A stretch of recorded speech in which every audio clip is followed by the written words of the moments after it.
রাজা মা তার ঝটপট করে বিয়ে হল।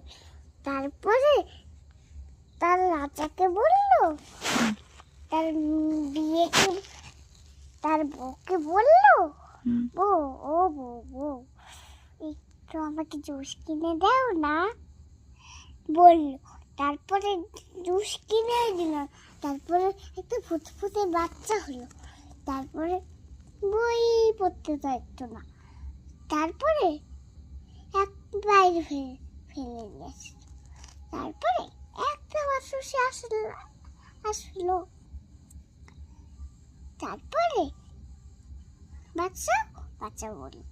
তারপরে বই পড়তে বলতে আমার নানিটা খুলে দিল। তারপরে তার মেয়েকে ভালোবাসে। তারপরে কুকুরটাকে তাড়িয়ে দিল।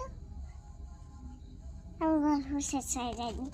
তারপরে রানী বলল কি তার মেয়ে, ও মামা, ও রায়, ও শোনা শোনা, কি মা ও আমি একটু আমার শোনা, আমি তোমাকে একটু জুস কিনে দিই।